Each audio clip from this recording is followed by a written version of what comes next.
이곳을 주목하소서. 주를 향한 노래가 꺼지지 않으니 하늘을 열고 보소서. 이곳에 임재하소서. 주님을 기다립니다. 기도의 향기가 하늘에 닿으니 주여 임재하여 주소서. 이곳에 오셔서 이곳에 앉으소서. 이곳에서 드리는 예배를 받으소서. 주님의 이름만이 오직 주의 이름만 이곳에 있습니다. 이곳에 오셔서 이곳에 앉으소서. 이곳에서 드리는 예배를 받으소서. 주님의 이름만이 오직 주의 이름만 이곳에 있습니다.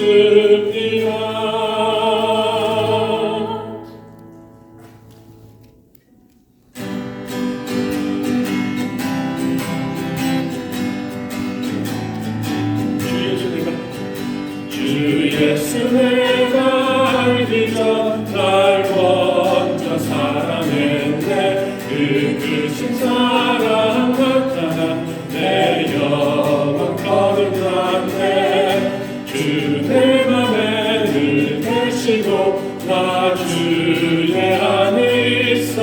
저 고난을 같으니 참 좋은 나의 친구. 내 친구 대신 예수님 날 구원하시려고 그 귀한 몸을 버리사 내 죄를 대속했네. 나 주님을 늘 믿으며 그 손을 의지하고 내 몸과 마음을 바쳐서 끝까지 충성하리. 내 진실하신 친구여 이름에 내려주사 날 항상 보호하시고 내 마음 되옵소서. 그 풍성한 참 사랑을 능히 끊으소냐. 날 구원하신 예수는 참 좋은 나의 친구여. 내 진실하신 친구여 그 은혜 내려주사 날 항상 보호하시고 내 방패 되옵소서. 그 풍성한 참 사랑을 능히 끊을 소냐. 날 구원하신 예수는 참 좋은 나의 친구. 주님 한 분만으로 나는 만족해. 나의 모든 것 대신 주님 찬양해. 나의 영원한 생명 대신 예수님 목소리 높여 찬양해. 주님의 크신 사랑 찬양해. 나의 힘과 능력이 되신 주 나의 모든 삶 변화되었네. 크신 주의 사랑 찬양해. 주님 한 분만으로 나는 만족해. 나의 모든 것 대신 주님 찬양해. 나의 영원한 생명 대신 예수님 목소리 높여 찬양해 주님의 크신 살 찬양해 나의 힘과 능력이 되신 주 나의 모든 삶 변화되었네 크신 주의 사랑 찬양해 주님의 크신 사랑 찬양해 나의 힘과 능력이 되신 주 나의 모든 삶 변화되었네 크신 주의 사랑 찬양해 죄진 같은 우리 구주 어찌 좋은 친구인지 걱정 근심 무거운지 우리 주께 맡기세 주께 보험 없는 곳 복을 받지 못하네 사람들이 어찌하여 아를 주를 모를까 시험 걱정 모든 괴로움 없는 사람 누군가 부질없이 낙심 말고 기도 드려 하래세 이런 진실하신 친구 찾아볼 수 있을까 우리 약함하시오니 어찌 아니하랄까 근심 걱정 무거운지 아니 진짜 누군가 귀한 저는 우리 예수 주께 기도 드리세 세상 친구 멸시하고 너를 조롱하여도 예수 품에 안기어서 참된 위로 받겠네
마음 완전한 하나님 향하여 이곳에서 바로 이 시간 하나님을 예배합니다. 나는 하나님을 예배하는 예배자입니다. 내가 서 있는 곳 어디서나 하나님을 예배합니다. 내 영혼 거룩한 은혜를 향하여 내 마음 완전한 하나님 향하여 이곳에서 바로 이 시간 하나님을 예배합니다. 내 영혼 거룩한 은혜를 향하여 내 마음 완전한 하나님 향하여 이곳에서 바로 이 시간 하나님을 예배합니다.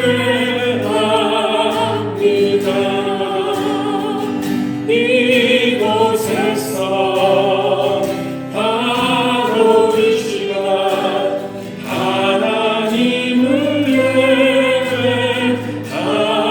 예배합니다. 계속해서 저희들에게 주신 하나님의 말씀은 오늘은 원래 16장도 읽고 또 17장 1절부터 14절까지 봐야 되는데요. 너무 길기 때문에 오늘은 사무엘하 17장 1절로부터 14절까지 말씀만 저희들이 함께 공독하도록 하겠습니다. 사무엘하서 17장 1절로부터 14절입니다. 저와 여러분이 한 절씩 교독하도록 하겠습니다. 아히도벨이 또 압살롬에게 이르되 이제 내가 사람 12,000명을 택하게 하소서. 오늘 밤에 내가 일어나서 다윗의 뒤를 추적하여 그가 문하고 힘이 빠졌을 때에 기습하여 그를 무섭게 하면 그와 함께 있는 모든 백성이 도망하리니 내가 다윗 왕만 쳐 죽이고 모든 백성이 당신께 돌아오게 하리니 모든 사람이 돌아오기는 왕이 찾는 이 사람에게 달렸음이라. 그리하면 모든 백성이 평안하리이다 하니 압살롬과 이스라엘 장로들이 다 그 말을 옳게 여기더라. 압살롬이 이르되 아렉 사람 후세도 부르라. 우리가 이제 그의 말도 듣자 하니라.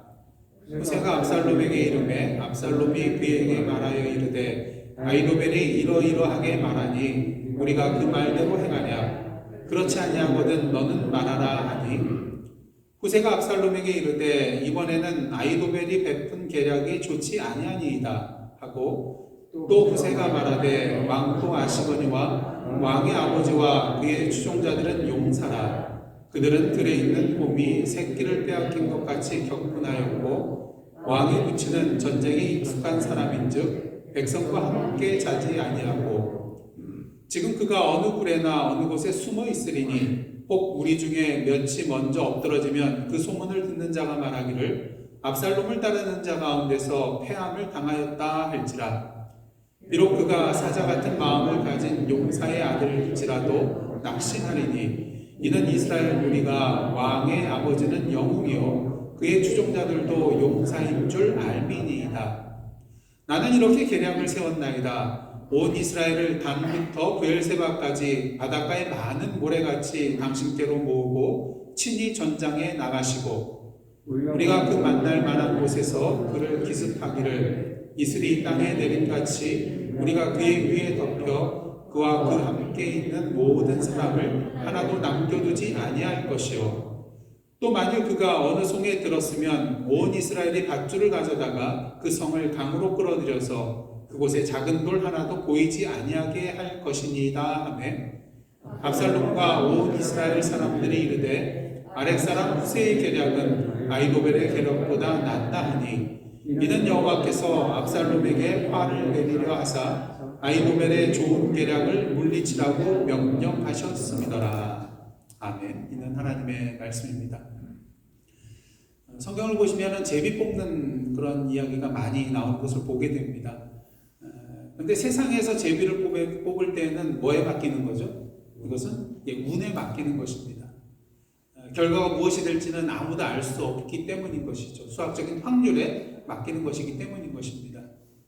하지만 하나님께서 제비를 뽑으라고 하실 때는 다릅니다. 왜 그렇습니까? 물론 우리가 제비를 뽑는 것이긴 하지만 우리가 제비를 뽑는다 할지라도 그 결과는 무엇대로 나와요? 하나님의 뜻대로 나오기 때문인 것입니다. 그러기 잠언 16장 33절을 보시면 이런 말씀이 있는데요. 제비는 사람이 뽑으나 모든 일을 작정하기는 여호와께 있느니라. 우리 모든 일들은 내가 무엇을 선택하느냐에 따라 달려있는 것처럼 보이지만 사실 결국 그 모든 일들은 하나님의 섭리 안에서 이루어진다는 그러한 말인 것이죠. 그러게 마태복음 10장을 보시면 예수께서 제자들을 둘씩 짝지어서 전도여행 보내시면서 하시는 말씀 중에 이러한 말씀이 있습니다. 마태복음 10장 29절인데요. 제가 공독해 드리겠습니다. 참새 두 마리가 한 아사리온에 팔리지 않느냐. 그러나 너희 아버지께서 허락하지 아니하시면 그 하나도 땅에 떨어지지 아니하리라. 참새도 하나님께서 허락하지 않으시면 땅에 떨어지지 않는데 하물며 참새보다 귀한 너희일까 보냐. 이런 말씀인 것입니다. 귀한 너희를 하나님께서 그냥 내버려 두시겠냐는 것이죠. 그러기에 전도에 가서 어떤 상황을 맞닥뜨릴지에 대해서 염려하거나 걱정하지 말라는 것입니다. 두려워하지 말라는 것입니다. 왜? 그들의 행보는 여호와 하나님의 손에 맡겨져 있기 때문인 것이죠. 다윗은 지금 아들 압살롬 이 반역 세력에 대하여서 피하여 지금 도망하는 가운데 있습니다. 물론 그 마음속에 두려워하는 마음도 있었겠죠. 하지만 시편 3편의 말씀처럼 그 두려움을 떨칠 수 있는 이유 한 가지 무엇이었습니까? 오직 구원은 여호와께 있기 때문인 것이었죠. 그렇게 다윗은 모든 것을 자신의 모든 것을 여호와 하나님께 맡기고 나아가고 있습니다. 절체절명의 위기의 순간이라 할지라도 하나님께서 긍휼히 여겨주시면 구원해 주실 것이요. 아무리 인간적으로 철저하게 계획하고 준비하였다 할지라도 하나님께서 기뻐하시지 않는다면 그 모든 계획과 준비는 물거품이 되고 말 것이라는 것을 다윗은 너무나도 잘 알고 있었기 때문인 것입니다. 그렇게 우리는 지난 본문을 통해서 다윗이 모든 것을 여호와 하나님의 인도하심에 맡기고 나아가는 것을 볼 수 있었습니다. 그리고 하나님께서 그에게 주신 지혜를 통하여서 제사장 사독과 아비아달을 어떻게 합니까? 압살롬 곁에 정탐꾼으로 세우게 되죠. 또한 자신의 친구라고 불리우는 후세도 어떻습니까? 정탐꾼으로 세우고 또한 아히도벨의 계략을 물리칠 수 있는, 패하게 할 수 있는 그런 사명을 그에게 주는 것을 보게 됩니다. 하지만 만약 우리가 100번 양보해서 다윗이 세운 이 계략이 하나님이 지혜를 주셔서 세운 것이 아니라 다윗 자신이 하나님이 자신에게 베풀어 주실 하나님의 플랜 A에 대해서 이것이 수포로 돌아갈까봐 인간적인 마음으로 세운 플랜 B였다고 할지라도 어떻습니까? 하나님의 뜻과 계획대로 모든 것이 이루어지지 않게 되었을까요? 그렇지 않다는 것입니다. 하나님께서 플랜 A를 세우셨다면 다윗의 플랜 B를 이용하셔서 이미 작정하신 당신의 플랜 A를 결국 이루실 것이라는 것입니다. 이러한 분이 바로 우리 여호와 하나님이라는 것이죠. 지금 도피 중에 있는 다윗의 문제는 무엇입니까? 지난주에 말씀을 드렸다시피 하나님께서 주신 지혜로 계략을 세우고 지금 진행 중에 있습니다. 하지만 다윗은 이에 대한 100% 확신이 없었어요. 이것이 정말 하나님이 세우신 계획이라는, 계략이라는 그런 확신이 100%는 없었던 것입니다. 왜냐하면 하나님께서 직접 다윗의 귀에 대해서 구체적으로 당신의 계획에 대해서 말씀해 주신 것이 아니기 때문인 것이죠. 그리고 가장 큰 문제는 무엇입니까? 하나님께서 다윗을 향해서 내 플랜 A가 이거다. 조목. 이때는 이렇게 되고 저때는 이렇게 되어서 이렇게 진행이 될 것이다. 말씀해 주시지 않았기 때문에 앞으로 다윗에게 다가오는 그런 모든 일들에 대해서 다윗은 어떻게 됩니까?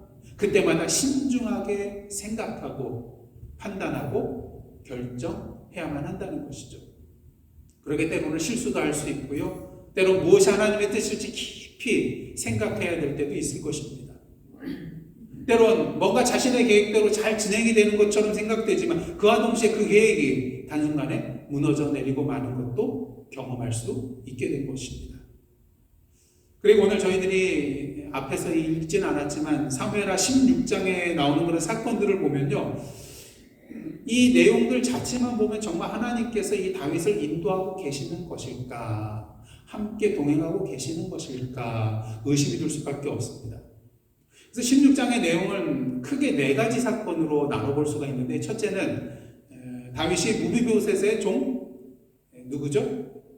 시바를 만나게 된 사건입니다. 그 다음 2번째는요, 시므이를 만난 사건이고요. 3번째는 후세가 압살롬의 신임을 얻게 된 사건. 그리고 마지막으로는 아히도벨의 첫 번째 계략이 이루어지는 그런 사건을 보게 됩니다. 그래서 첫 번째 사건, 다윗이 무비보셋의 종 시바를 만나게 된 사건인데요. 시바는 누굽니까? 원래는 사울의 종이었다가 나중에 다윗이 이제 시바로 하여금 요나단의 아들을 시중들게 만들죠. 그래서 종으로 삼게 됩니다. 근데 이 시바가 안장을 지은 2 나귀에 떡과 건포도와 과일과 또 포도주를 싣고 와서 다윗을 맞이하게 돼요. 사실 도망하느라고 피곤한 이 다윗과 다윗의 일행에 있어서 이 시바의 등장은 한마디로 사막의 오아시스와 같은 그러한 일이었다고 할 수가 있을 것입니다. 근데 다윗이 시바에게 물어요. 네가 무슨 뜻으로 이것을 가져왔느냐? 의심스러운 그런 질문입니다. 이 시바는 나귀는 왕의 가족들이 타게 하고 음식과 포도주는 지금 먼 길에 지치고 고난 자들이 먹고 마실 수 있도록 준비해 왔다고 이렇게 말을 하죠. 하지만 다윗은 의심을 거두지 않습니다. 왜? 지금 시바 곁에 누가 보이지 않아요? 그의 주인 무비보셋이 보이지 않거든요. 당연히 시바가 왔으면 무비보셋도 와야 되는 거 아니겠습니까? 그의 주인이니까요. 그리고 다윗 왕의 소식을 들었다면 무비보셋도 후세와 마찬가지로 다윗과 동행하기 위하여 왔어야 되는 거 아니겠습니까? 그래서 의심할 수밖에 없는 상황이에요. 그렇게 다윗이 묻죠. 네 주인의 아들이 어디 있느냐? 그래서 네 주인은 사울을 말합니다. 사울의 아들 무비보셋은 어디 있느냐? 이때 시바가 거짓말을 합니다. 무비보셋이 지금 예루살렘에 있는데 그가 말하기를 이러한 말을 했다는 거예요. 이스라엘 족속이 오늘 내 아버지의 나라를 내게 돌리리라.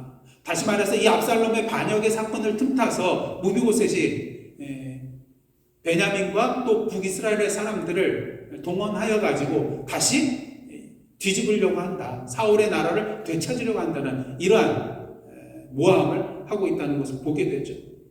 근데 사실 이러한 거짓말은 말도 안 되는 말이었어요. 무비보셋의 신체 조건이 어떻습니까? 자기 몸을 제대로 가두지도 못할 발을 저는 그러한 자였어요. 이러한 자가 어떻게 이러한 상황 속에서 사람들을 동원하여서 나라를 뒤집을 수 있겠습니까? 말이 안 되는 소리인 것이죠. 하지만 다윗은 이러한 시바의 거짓말에 대해서 속아 넘어갑니다. 그리고 경솔한 결정을 하는데요. 이러한 결정을 하게 된 이유는 아마 그런 것 같아요. 압살롬의 역모로 말미암아 역모자만 나와도 반역자만 나와도 마음이 떨리는 겁니다. 그래서 트라우마가 생긴 것 같아요. 그러니까 무비보셋이 반역을 꾀하고 있다는 이 소리를 듣고 심히 분노하게 된 것 같아요. 그래서 어떤 결정을 합니까? 무비보셋 모든 재산을 누구에게 줍니까? 시바가 차지하도록 명령하는 것을 보게 됩니다. 이런 다윗의 결정은 누가 봐도 잘못된 결정이었어요. 왜? 한쪽 말만 듣고 내린 결정이잖아요. 이는 마치 법정에서 변호사의 피고인에게 변호할 기회도 주지 않고 고소인의 말만 듣고 결정을 내린 것과 같은 그런 상황이라고 할 수가 있는 것입니다. 그리고 이런 다윗의 결정이 참으로 좋지 않은 결정이라는 그런 이유는요. 요나단과 무슨 언약을 맺었어요? 헤세드의 언약을 맺었잖아요. 긍휼의 약속, 은혜의 약속을 서로 맺었잖아요. 당시 요나단이 다윗에게 뭐라고 말을 했습니까? 너의 인자함을 자신의 집에서 영원히 끊어버리지 말아달라고 이렇게 부탁을 하였고 다윗은 이에 대해서 맹세를 하였어요. 이처럼 다윗은 압살롬에게 쫓기는 이런 상황 가운데 경솔한 판단을 하였습니다. 만일 다윗이 하나님의 인도심을 받고 있다고 한다면 이러한 경솔한 판단을 했을까요? 이러한 결정을 했을까요? 조금 의심이 되는 그런 대목입니다.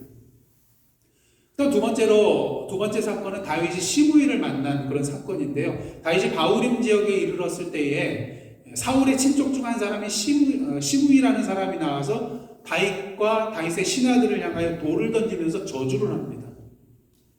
사무엘하 16장 7절 하반절과 8절 말씀인데요. 이러한 저주의 내용을 담고 있습니다. 피를 흘린 자여, 사악한 자여, 가거라 가거라.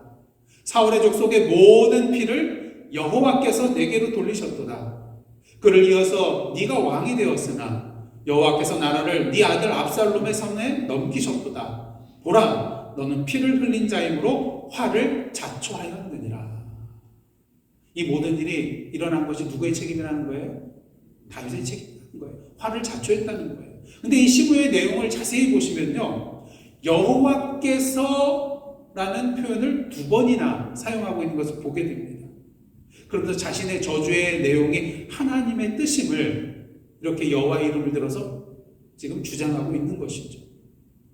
자, 그렇다면 이 시므의 저주의 내용은 과연 하나님의 뜻과 일치하는 내용이었을까?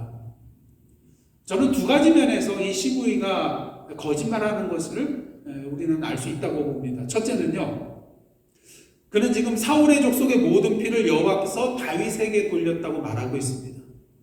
그래서 사울의 족속의 모든 피는 대표적으로 사울, 그리고 사울의 군대 장관이었던 아브넬, 그리고 사울의 아들 누굽니까? 이스보셋, 이 세 사람의 피를 말하는 것 같습니다.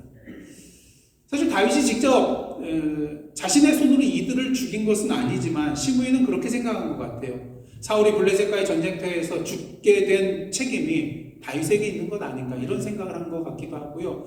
또한 여러분들 지난번 이렇게 다룰 때에 아브넬의 죽음과 이스보셋의 죽음을 보면 죽음의 내용이 좀 석연치 않잖아요. 다윗이 직접 그들을 죽게 만든 것이 아니잖아요. 그런데 이 북이스라엘 사람들 측에서 본다면은 이것은 참으로 석연치 않은 그런 죽음이었어요. 아브넬도 그렇고요. 그 다음에 이스보셋도 그렇고요. 그래서 아무래도 이 시므이는 이 두 사람의 죽음 뒤에 다윗의 사주가 있었던 것은 아닌가, 이러한 의심을 했던 것 같아요.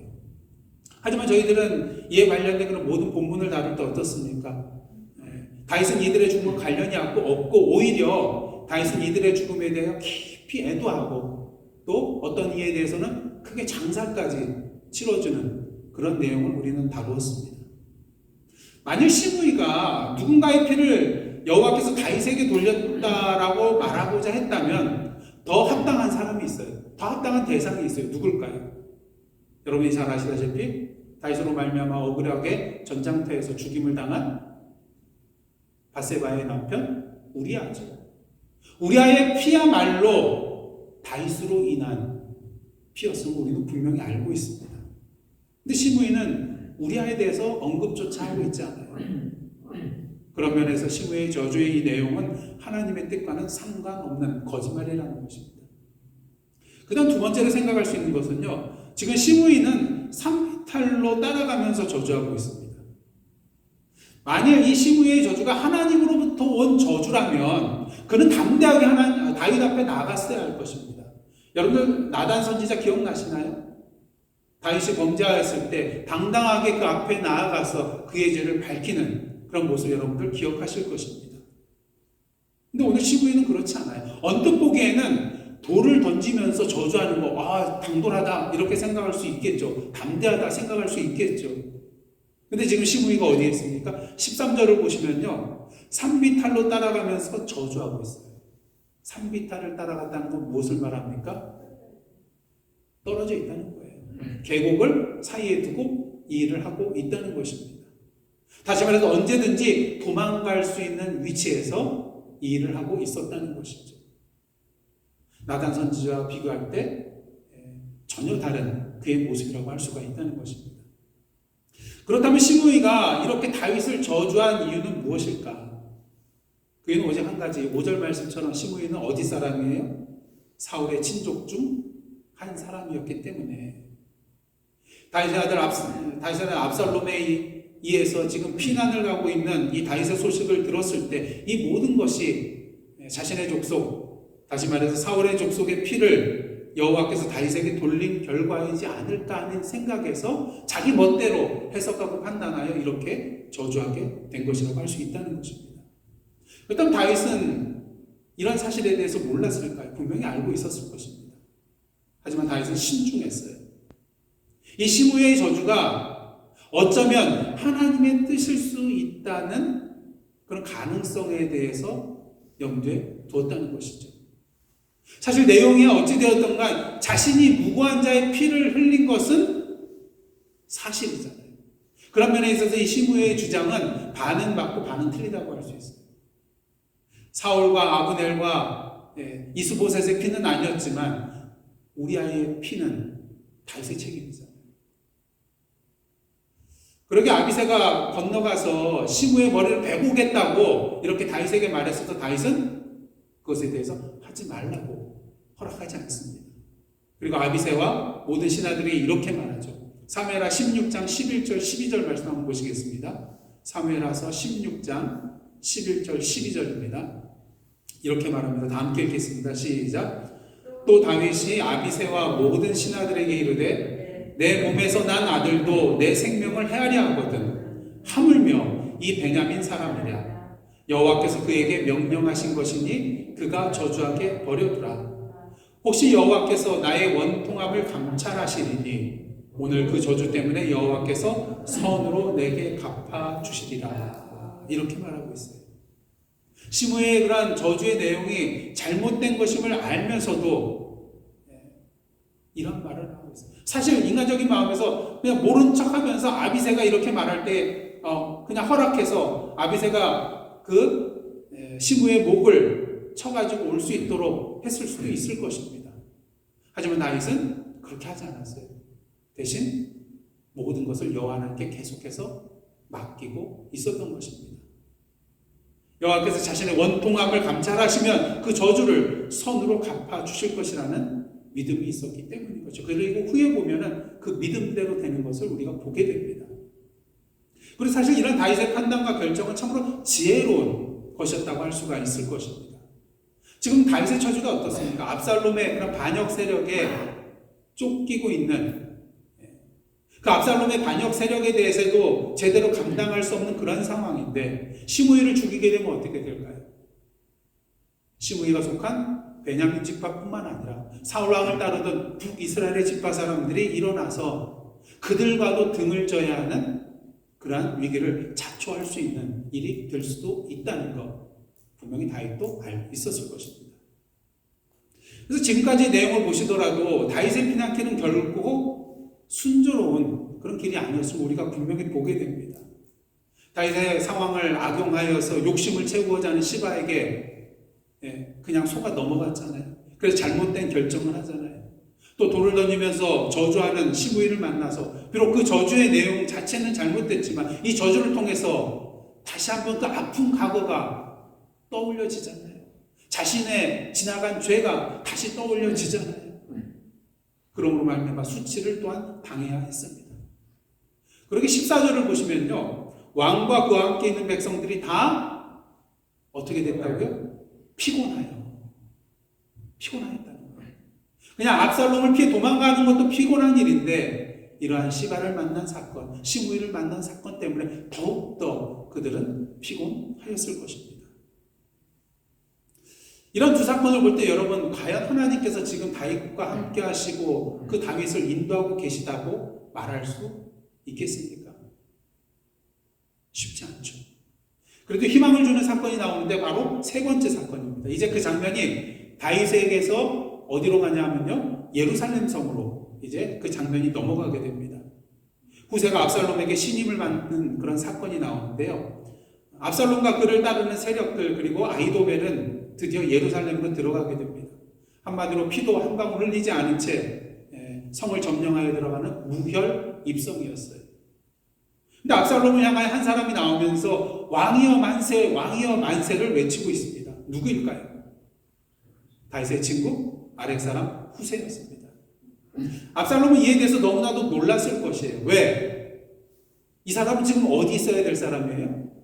다윗의 곁에 있어야 할 사람인데 여기에 있거든요. 그리고 자신을 향하여 왕이여 만세를 외치고 있거든요. 그래서 압살롬이 묻습니다. 이것이 네가 친구를 후대하는 것이냐? 네가 어찌하여 네 친구와 함께 가지 아니하였느냐? 의심하는 것이죠. 그래서 후세가 시치미를 뚝 떼고 대답을 합니다. 18절과 19절입니다. 제가 공독해 드리겠습니다. 후세가 압살롬에게 이르되 그렇지 아니하니이다. 내가 여호와와 이 백성 모든 이스라엘의 택한 자에게 속하여 그와 함께 있을 것이니이다. 또 내가 이제 누구를 섬기리이까? 그의 아들이 아니니이까? 내가 전에 왕의 아버지를 섬길과 같이 왕을 섬기리이다. 이렇게 대답을 합니다.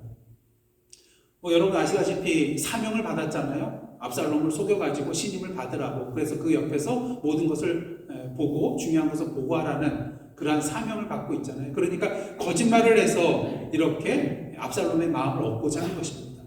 그래도 한 가지 이상한 것은요. 그냥 거짓말하면 좋을 터인데 누구의 이름을 지금 들먹이고 있어요? 여호와. 18절 중간 보시면 내가 여호와와 이 백성 모든 이스라엘의 택한 자에게 속하여. 거짓말에 이렇게 여호와 하나님의 이름을 수단으로 사용하는 것 옳은 일일까? 옳지 않아 보입니다. 근데 하지만 오늘 말씀을 자세히 보시면요. 지금 이 후세의 말이 꼭 거짓말이라고는 할 수는 없어요.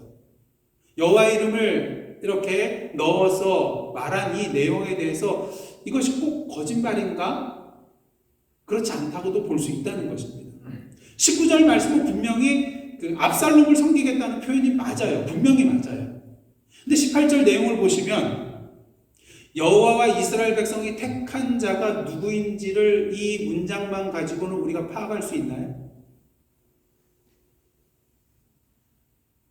사실 28절에 나오는 내가 여호와와 이 백성 모든 이스라엘의 택한 자에게 속하여 그와 함께 있을 것이니이다. 이 말은요. 입장에 따라서 두 가지로 해석이 사실 가능합니다.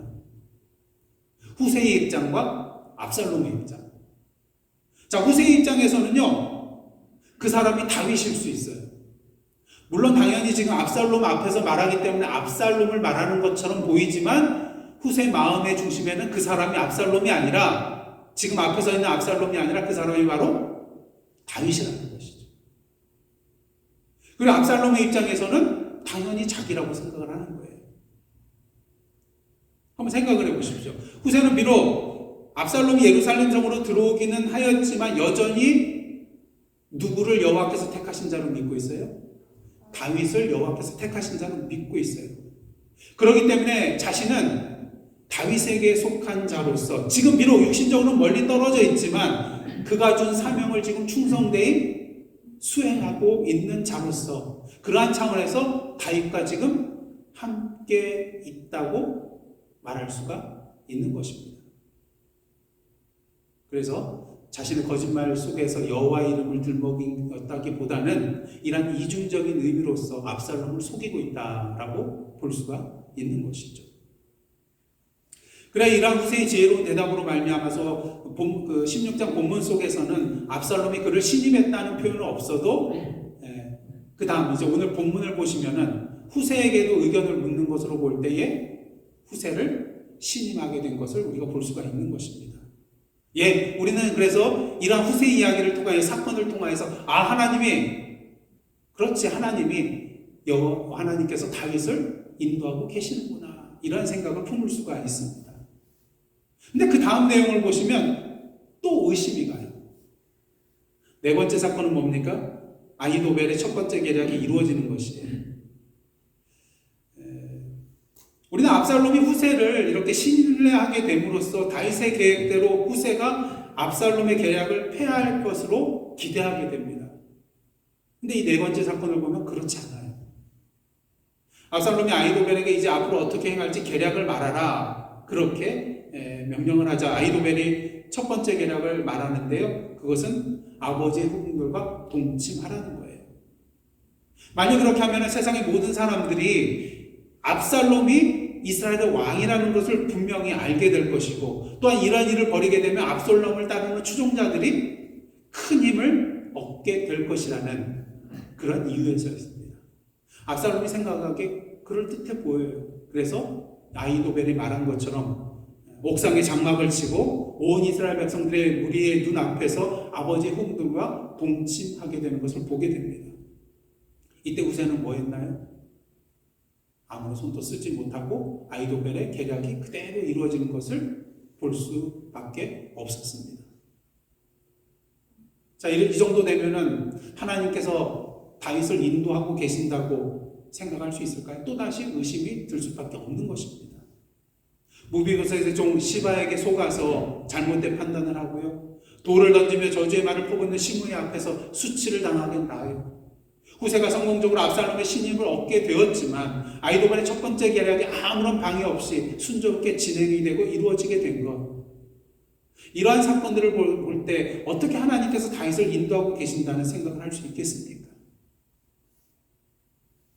근데 그럼에도 불구하고 다윗을 향한 하나님의 계획, 하나님의 플랜 A는 계속해서 순조롭게 진행되고 있음을 우리는 알아야 된다는 거예요. 사실 표면적으로 볼 때 압살롬이 다윗의 후궁들과 동침하게 된 것은 아히도벨의 계략의 성취예요. 분명히 맞습니다. 하지만 여러분들 기억하실 것입니다. 다윗이 밧세바를 모함하고 우리아를 죽게 만든 이후에 하나님께서 나단 선지자를 보내셔서 그 죄를 지적하고 징계의 말씀을 주실 때 이러한 내용이 있었어요. 사무엘하서 12장 11절 12절 제가 봉독해 드리겠습니다. 여호와께서 또 이와 같이 이르시기를 보라 내가 너와 내 집에 재앙을 일으키고 그 다음이 중요해요. 내가 내 눈앞에서 내 아내를 빼앗아 내 이웃들에게 주리니 그 사람들이 내 아내들과 더불어 백주에 동침하리라. 너는 은밀히 행하였으나 나는 온 이스라엘 앞에서 백주에 이 일을 행하리라 하셨나이다 하니. 무엇을 말합니까? 아히도벨의 계략이 성취된 것은 이미 그 이전에 다윗에게 주어진 하나님의 징계의 말씀의 성취에 불과하다는 거예요. 이를 통하여 우리는요, 여호와 하나님의 뜻과 계획이 이 세상의 어느 누구의 계획과 계략보다 더 높고 월등하다는 것을 분명히 보게 됩니다. 그리고 오늘 본문 말씀 이에 대한 더 확실한 증거를 보여주고 있는데요. 오늘 본문은 아히도벨의 두 번째 계략에 대한 내용입니다. 아히도벨이 압살롬에게 뭐라고 하냐면요. 자신에게 12,000명을 달래요. 그리고 다윗을 추적하게 해달라고 말합니다. 그 이유는 무엇일까? 2절과 3절인데요. 그가 다윗을 말하죠. 다윗이 고나고 힘이 빠졌을 때 기습하여 다윗을 그를 무섭게 하면 그와 함께 있는 모든 백성이 어떻게 한다고요? 도망하리니 내가 다윗 왕만 쳐 죽이고 누구만요? 다윗 왕 한 사람만 쳐 죽이고 모든 백성이 당신께 돌아오게 하리니 모든 사람이 돌아오기는 왕이 찾는 이 사람에게 달렸습니다. 그리하면 모든 백성이 평안하리이다. 상당한 그런 계략이에요. 그러게 이 계략을 드는 압살롬과 온 이스라엘 장로들이 그 말을 옳게 여겼습니다. 아히도벨의 계략은 누가 보더라도 훌륭한 그런 계략이었기 때문인 것이죠. 사실 조금 전에 저희들이 살펴봤듯이 지금 다윗과 그를 따르는 백성은 어떤 상태에 있었습니까? 기억나시죠? 피곤한 상태에 있었어요. 아히도벨의 생각이 맞다는 거예요. 정확하게 맞다는 것입니다. 만약 압살롬이 이 아히도벨의 계략을 승인하게 된다면 이제 다윗은 꼼짝없이 당할 수밖에 없는 그런 상황이라는 것이죠. 근데 너무나도 이상한 일이 벌어지고 있어요. 압살롬이 아히도벨의 계략을 옳게 여겼음에도 불구하고 옳게 여겼다면 승인하면 되잖아요. 근데 뭐 하고 있습니까? 후세를 불러오라 그래요. 그의 생각도 들어보자는 것입니다. 그리고 후세는 이 아히도벨의 계략의 내용을 들은 다음에 뭐라고 말합니까? 이번에는 아히도벨의 계략이 좋지 않습니다. 그러면서 몇 가지 이유를 설명을 해줍니다. 다윗과 그의 추종자는 용사라는 거예요. 그리고 왕은 지금 백성들과 함께 자지 않고 어디인가 동굴이 되었다 어디 있든가 따로 숨어 있을 것이라는 거예요. 그리고 만일 압살롬의 군사 중에 몇이 앞서 나가다가 쓰러진다면 어떻게 될 것인가? 그 소문을 듣는 자가 압살롬을 따르는 자 가운데서 다윗에게 패하였다. 이러한 말을 전하게 될 것이고 이 말을 전해 들은 압살롬의 추종자들은 낙심하게 될 거라는 거예요. 그러니 이 계략은 좋지 않다는 것입니다. 그러면서 후세는 자신의 계략을 말하는데요. 한번 잘 보십시오.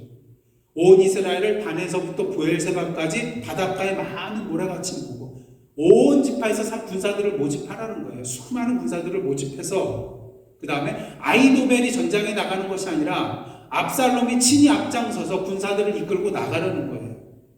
그리고 다윗을 만날 곳에서 그를 기습하여 다윗과 함께 있는 모든 사람들을 하나도 남겨두지 말라고 합니다. 모든 사람. 그리고 만약 다윗이 어느 성에 숨어가 들어갔다면 온 이스라엘 밧줄을 가져다가 그 성을 강으로 끌어다 내리면 된다는 거예요. 그곳에 작은 돌 하나도 보이지 않게 할 것이라는 거예요. 여러분 객관적으로 봤을 때 누구의 계략이 더 훌륭합니까? 객관적으로 봤을 때. 예, 아히도벨의 계략이 더 훌륭하죠. 아히도벨의 계략은 누구만 죽이면 돼요? 다윗 한 사람만 죽이면 되는 거예요. 하지만 후세의 계략은 어떻습니까? 다윗과 그의 추종자들 모든 사람을 다 죽여야 되는 그런 계략이었습니다. 그리고 아히도벨의 이 계략은 지금 당장 이룰 수 있는 거예요. 하지만 후세의 계략은 어떻습니까?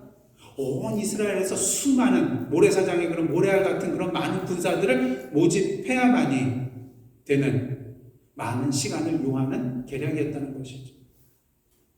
그도 그럴 것이 후세의 계략은 어떤 것입니까? 다윗으로 하여금 뭘 벌어주게 하기 위한 거예요? 시간을 벌어주게 하기 위한 그런 계략이었거든요. 당연히 아히도벨의 계략을 승인해야 됩니다. 근데 놀랍게도 압살롬과 온 이스라엘 사람들은 누구의 계략을 더 낫다고 생각해요?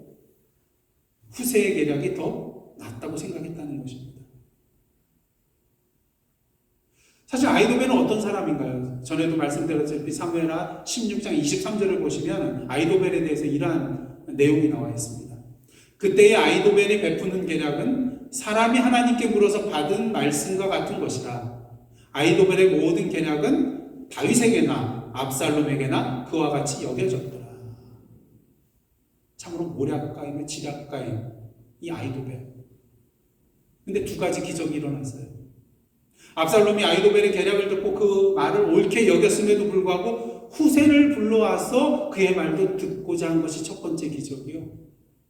그 다음 두 번째 기적은요. 말도 안 되는 후세의 계략이 아히도벨의 계략보다 낫다고 여겼다는 것. 이것이 두 번째 기적입니다. 그렇다면 이러한 기적이 어떻게 일어난 것일까? 오늘 보면 14절 말씀 다 함께 읽겠습니다. 14절입니다. 시작. 압살롬과 온 이스라엘 사람들이 이르되 아렉 사람 후세의 계략은 아히도벨의 계략보다 낫다 하니 이는 여호와께서 압살롬에게 화를 내리려 하사 아히도벨의 좋은 계략을 물리치라고 명령하셨음이더라. 개역개정은 명령하였다는 표현으로 번역을 하고 있는데요. 개역 성경을 보면요. 이는 여호와께서 작정하셨음이더라. 작정하셨음이더라. 더 이해하기가 쉽죠. 그리고 NIV 성경을 어떻게 번역하냐면요. For the Lord had determined. 이는 여호와 하나님께서 이미 결정하셨기 때문이다. 이렇게 번역을 하고 있는 것을 보게 됩니다. 무엇을 말합니까? 비록 다윗이 자신을 향한 하나님의 세세하고 구체적인 계획이 무엇인지 알지 못하고 한다 할지라도, 다윗이 거짓말에 속아서 넘어가고 잘못된 판단을 하고 있다 할지라도, 저주의 말을 듣고 돌판매질을 당하는 수치를 당한다 할지라도, 아들 압살롬이 자신의 홍들과 동침하는 수치를 당한다 할지라도 다윗을 향한 하나님의 플랜 A는 한치의 오차도 없이 지금 계속해서 진행되고 있다는 것입니다. 왜? 이미 하나님께서 작정하시고 결정하신 것이기 때문인 것이죠. 이런 하나님의 작정과 결정은 그 누구도 바꿀 수가 없습니다.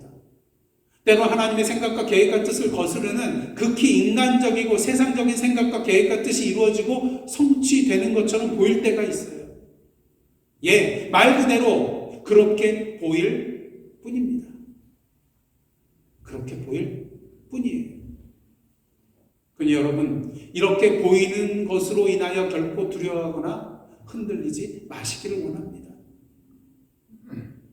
이렇게 보이는 것들마저도 하나님께서는 당신의 뜻과 계획을 이루시기 위한 도구로 사용하실 수 있는 분이기 때문인 것이죠. 그러게 다윗은 시편 23편을 통해서 사망의 음침한 골짜기를 다닐지라도 해를 두려워하지 않을 것이라고 고백하고 있습니다. 그 이유는 무엇일까요?